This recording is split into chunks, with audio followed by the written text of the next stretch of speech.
Assalamualaikum warahmatullahi wabarakatuh.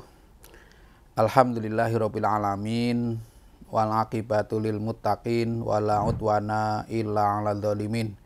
Asyhadu alla ilaha illallah wahdahu la syarikalah al malikul haqqul mubin wa asyhadu anna muhammadan abduhu wa rasuluh arsalahu rahmatan lil alamin. Allahumma sholli ala Muhammadin wa ala alihi wa ashabihi ajmain. Qala Allah Ta'ala fil Qur'anil Karim, a'udzu billahi minasyaitonir rajim. Wa idza sa'alaka 'ibadi 'anni fa inni qarib ujibu da'watad da'i idza da'an falyastajibu li wal yu'minu bi la'allahum yarshudun. Pemirsa yang berbahagia, kita bersyukur kepada Allah diberi anugerah untuk tetap bisa menangi bulan Ramadan, sehingga kita bisa memanfaatkan peluang-peluang besar yang diberikan oleh Allah Subhanahu wa taala untuk mendapatkan pahala. Tapi juga bukan hanya pahala, tapi mendapatkan nilai tambah, sehingga hidup kita akan berubah menjadi semakin bermutu, semakin berkualitas. Jadi puasa itu tidak semata-mata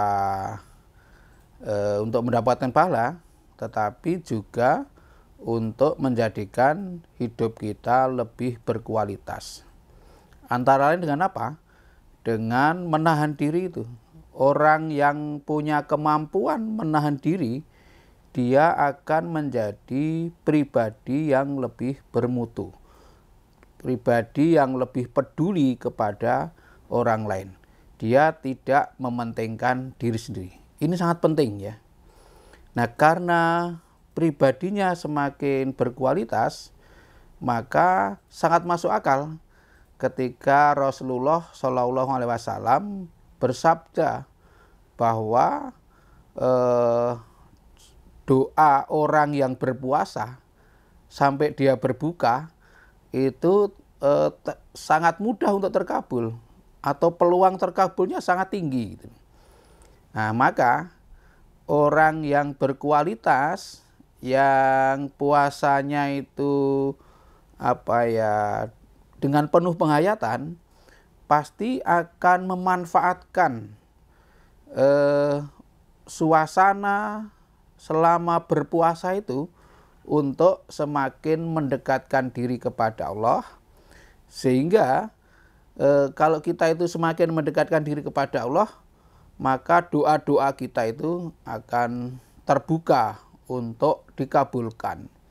Nah, maka mari kita manfaatkan waktu-waktu yang memungkinkan untuk berdoa. Di samping untuk membaca, menambah ilmu, ya. Tapi juga jangan lupa memanfaatkan itu untuk berdoa. Karena di bulan puasa itu biasanya banyak waktu-waktu yang luang ya. Waktu yang luang karena jam kerja juga berbeda ya.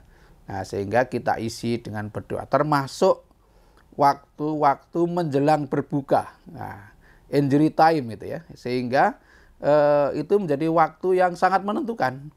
Ya, insya Allah itu juga menjadi potensial untuk terbuka peluang terkabulnya doa. Nah, maka di samping mengikuti ceramah, mengikuti pengajian, juga jangan lupa memanfaatkan sebagian waktu menjelang berbuka itu untuk berdoa kepada Allah Subhanahu wa taala. Dalam rangkaian ayat tentang puasa itu, di Al-Baqarah 186, Allah berfirman, tadi sudah saya bacakan, wa idza sa'alaka 'ibadi 'anni fa inni qarib.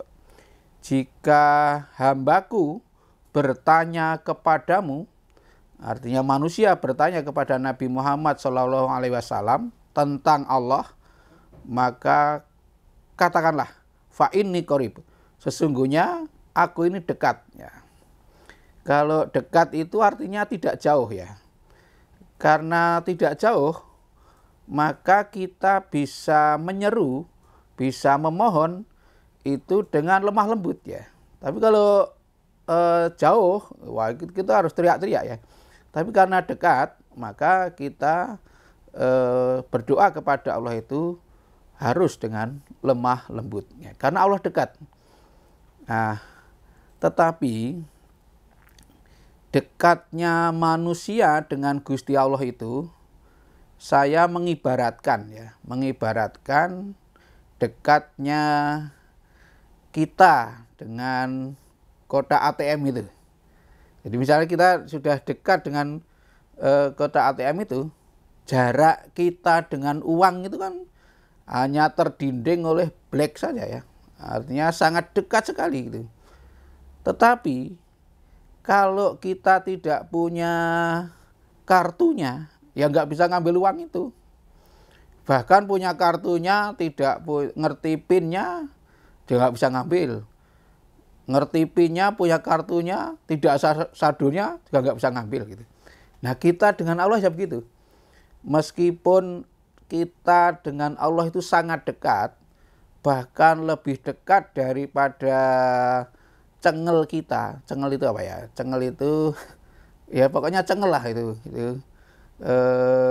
urat leher kita ya. Nah, itu apa?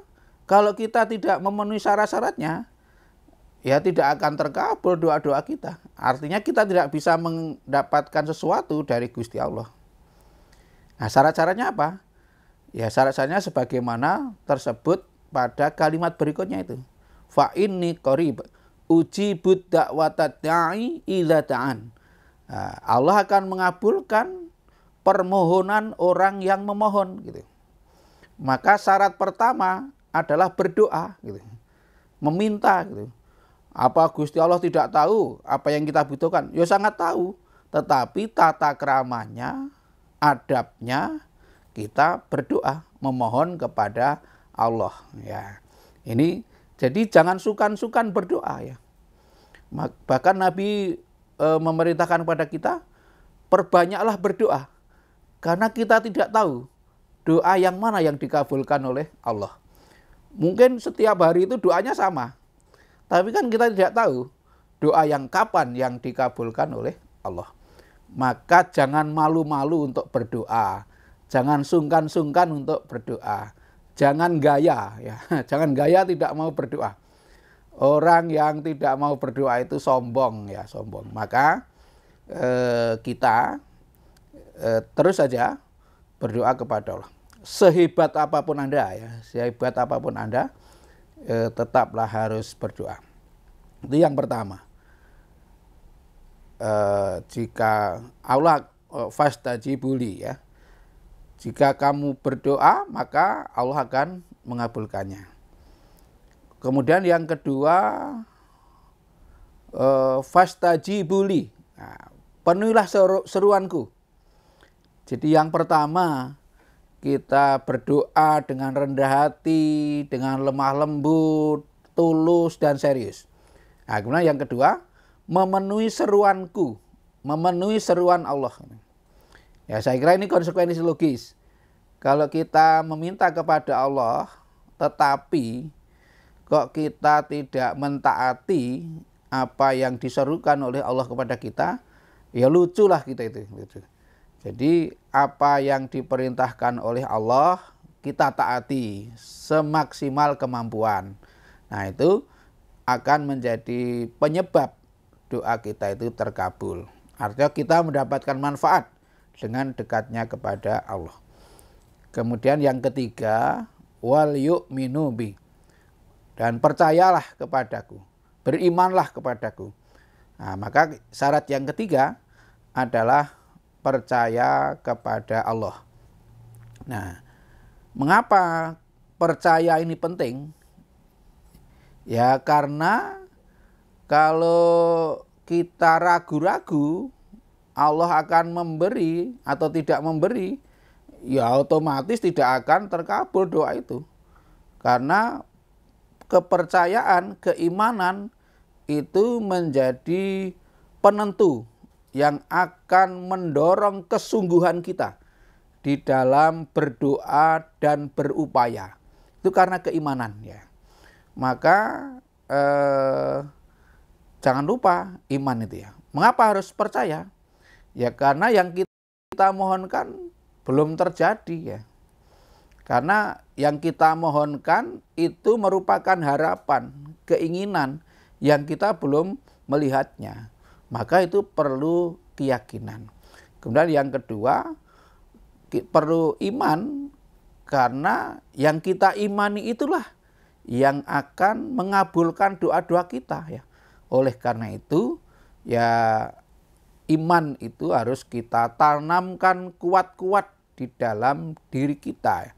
Nah, sehingga yang kita percayai pasti akan mengabulkan permohonan kita. Jadi pemirsa yang berbahagia, mudah-mudahan kita bisa mengisi waktu di bulan Ramadan selama kita berpuasa dengan berbagai macam doa sesuai dengan kebutuhan kita. Dan jangan malu berdoa loh ya. Sebab meskipun yang kita mohonkan itu kelihatannya tidak masuk akal, kalau itu merupakan kebutuhan, tidak usah malu-malu untuk berdoa. Ada contohnya kok. Contohnya apa? Dulu ketika Nabi Ibrahim alaihissalam menempatkan istri dan anaknya di lembah Mekah yang tanaman saja enggan untuk tumbuh, tapi waktu itu Nabi Ibrahim berdoa, mudah-mudahan di negeri itu diberi rezeki berupa buah-buahan. Itu kan secara manusiawi tidak masuk akal.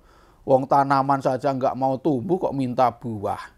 Tapi karena itu kebutuhan, Kanjeng Nabi Ibrahim tetap memohon. Nah, itu pelajaran menarik bagi kita. Jadi doa itu idealnya ya sesuai dengan kebutuhan kita ya. Kebutuhan kita. Bukan sekedar melaporkan daftar keinginan. Tapi kita butuh apa. Meskipun kelihatannya nggak masuk akal. Kalau itu memang kebutuhan, ya kita mohon kepada Allah. Nggak usah malu-malu gitu. Nggak usah malu-malu ya. Allah pun bangga atau Allah juga ridho dengan doa-doa kita.